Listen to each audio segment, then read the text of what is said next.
Swala la Tanzania kufikia mwaka 2033 sio jambo la ghafla, lina mchakato wake. Lakini mchakato ukienda vibaya, litatokea jambo lingine.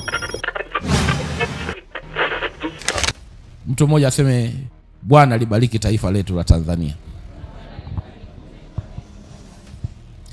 Kwa nini nazungumza kwa mzigo? Niliona Tanzania kufikia mwaka 2033, amen, likiwa ni taifa la 3 lenye nguvu ya kiuchumi na kiutawala Afrika. Na niliona yale maono katika kipindi cha utawala wa JPM. Amen. Leo hii mimi ukiniuliza kwa mfano, hivi rais wetu Samia Suluhu Hassan anafanya vizuri ama afanye vizuri? Amen. Kwa mfano ukiniuliza, never kujibu katika namna, si ndio? Ndio tunajua li take over kutokea kwa Magufuli, si ndio? Lakini watu wangapi tunaona ukienda ujenzi wa barabara unaenda kwa kasi? Amen.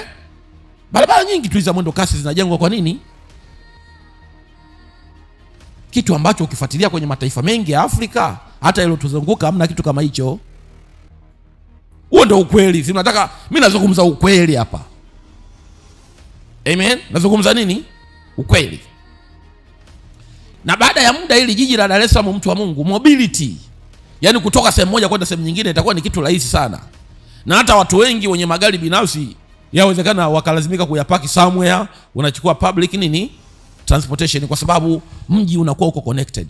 Na likitokea jambo kama hilo, hata uchumi unaenda kwa kasi, kwa sababu watu watajua ukifika Dar bwana, kutoka sehemu moja kuconnect kwenda sehemu nyingine, miundombinu yake iko nini, iko rahisi. Kwa biashara itainuka, mambo mengi yatakaa nini.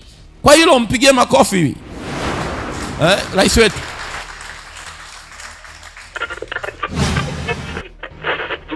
Niliwaambia katika Isaya 66 mstari wa 8, je, taifa laweza kuzaliwa mara moja? Si ndio? Swala la Tanzania kufikia mwaka 2033 sio jambo la ghafla, lina mchakato wake. Lakini mchakato ukienda vibaya, litatokea jambo lingine. Lakini niliwaambia katikati ya utungu majitu yanaweza yakazaliwa, si ndio? Isaya 66 mstari wa ngapi? Mstari wa 8.